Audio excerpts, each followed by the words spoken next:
ጋይስ ዘሀበሻ እንግዲህ ፖስት ያለው ነገር ተመልከቱ።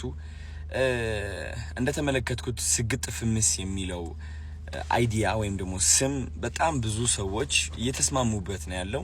በጣም ብዙ ሰዎች ደግሞ አይስማሙበትም። በጣም ኃይለኛ ደጋፊ ያለ፣ ከዚህ ሐሳብ ጋር የማይስማማ ደግሞ በጣም ብዙ ሰው አለ። እና እኔ አሁን የቪዲዮ እየሰራሁት ያለው አንደኛ ነገር ለምትደግፉት የሐሳብ ወዳችኋለሁ፣ የሁላችንም ሐሳብ ነው። ለማትደግፉት ሰዎች ደግሞ መጀመሪያ በምን ማስረዳት ፈልጋለሁ መሰላችሁ?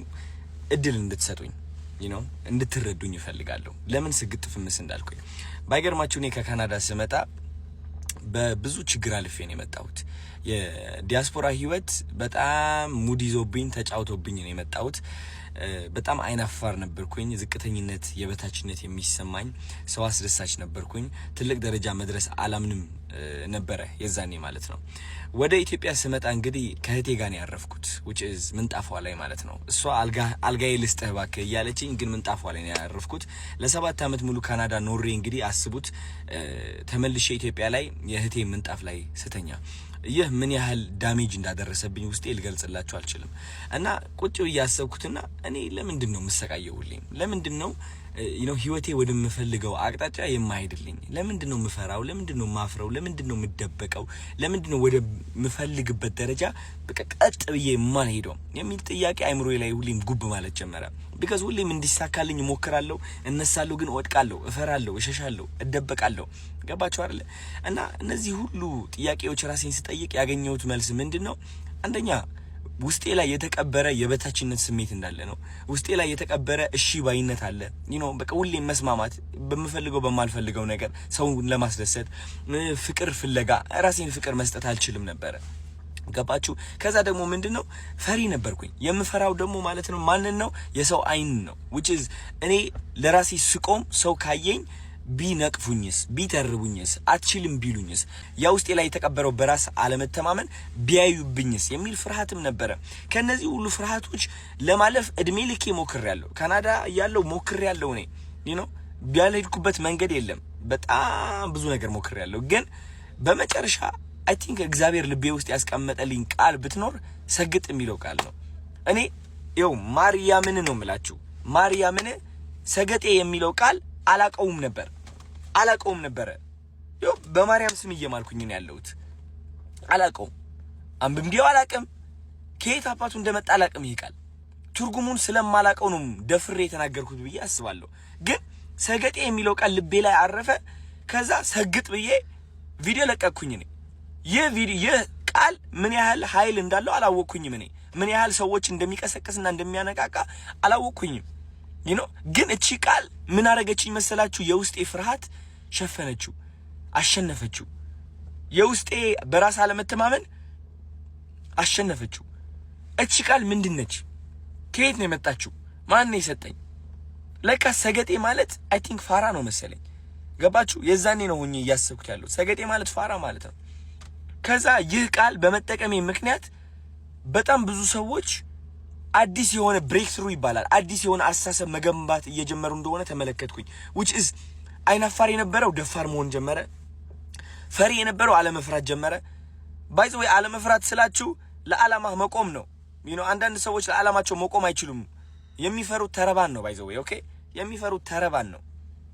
ኦኬ፣ እሱ ነገር እቺ ቃል ይህ ሁሉ ነገር እየቀየረ እንደሆነ ታዘቡ። ከዛ እነዚህ ሁሉ ሰዎች ሲቀየሩ ሳይ እኔም ለራሱ ማስተንተን ጀመርኩኝ። ይህ ሰግጥ የሚለው ነገር ምንድነው? ምን ያህል ኃይል ቢኖረው ነው የሰው አይምሮ እንደዚህ እየቀየረ ያለው? ለካስ እንደ አንድ ኢትዮጵያ በጣም የሚያጠቃን ነገር ምንድነው? ዩሊንታ ነው። ዩሊንታ በጣም ያጠቃናል።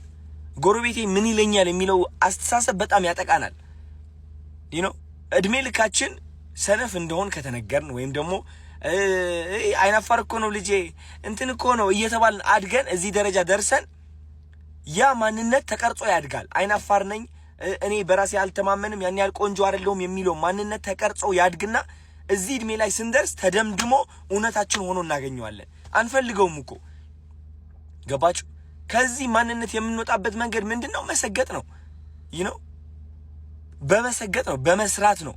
መሰገጥ ስላችሁ እያወቀው እያለ እድሜ ልክህ እኮ ፈሪ እንደሆንክ ታውቀዋለህ። እድሜ ልክህ አይናፋር እንደሆንክ ታውቀዋለህ። እድሜ ልክህ ቆንጆ አይደለሁኝም ብለህ አስበህ የኖርክ ሰው እንደሆንክ ታውቀዋለህ እኮ። ግን ለነዚህ መጥፎ ሐሳቦች ትሰግጥባቸዋለህ። በቃ አትሰማቸውም ነው በቃ። ገባችሁ? አትሰማቸውም። በቃ ድድብ ትልባቸዋለህ። which is ወደ ሁለተኛ ቃላት ልመጣ ነው።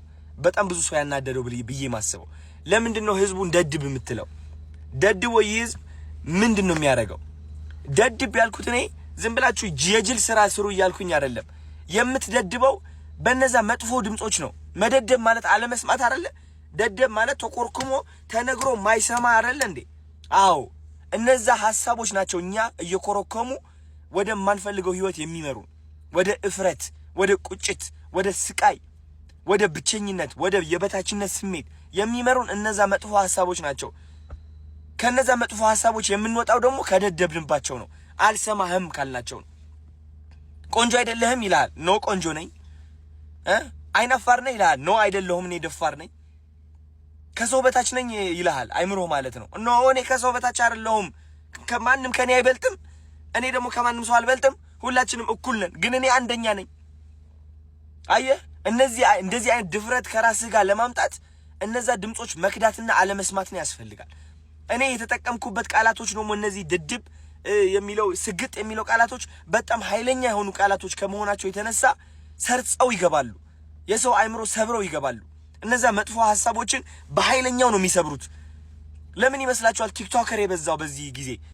it's because እነዛ መጥፎ ሐሳቦች እስካሁን እያሰሩት ነበረ። አሁን ግን ከነዛ ሐሳቦች መውጣት ችሏል። አብዛኛው ሰው በራሱ መተማመን ችሏል። ለመጀመሪያ ጊዜ ራሱን ማፍቀር ችሏል። እና እንደዚህ አይነት ነገር ነው መፍጠር የቻልኩት እኔ። ስለዚህ ከዚህ ሐሳብ ጋር የማትስማሙበት መንገድ እኔ ሊታየኝ አልቻለም።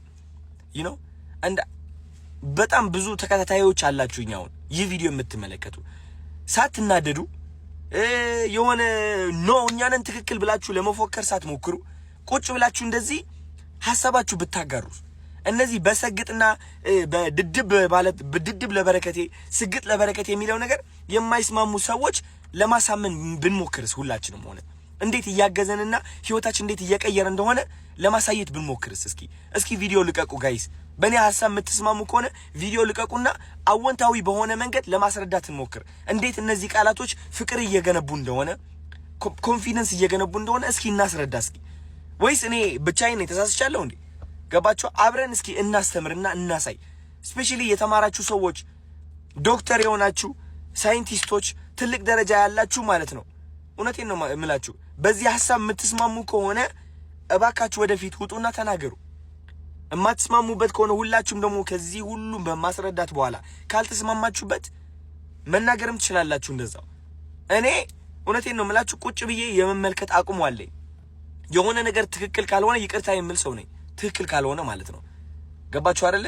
ስለዚህ እባካችሁ ኮሜንት ብቻ ሳይሆን ቪዲዮም ልቀቁና ሐሳባችሁ ግለጹ። ስግጥ የሚለው ቃል ድድብ የሚለው ቃል ለበረከቴ ማለት ነው ህይወታችሁ በምን መንገድ ነው የቀየረው? ቁጭ ብላችሁ ቪዲዮ ሰርታችሁ እንድትለቁልኝ ይፈልጋለሁ ጋይስ። እናስረዳ እንዴት እየተቀየርን እንደሆነ፣ እንዴት ወጣቱ እየተቀየረ እንደሆነ። የበለጠ ነገር እየተፈጠረ ነው ያለው። ፍቅር ነው እየተፈጠረ ያለው። እኔ ደግሞ ልንገራችሁ ከፍቅር ውጪ ምንም አልፈልግም።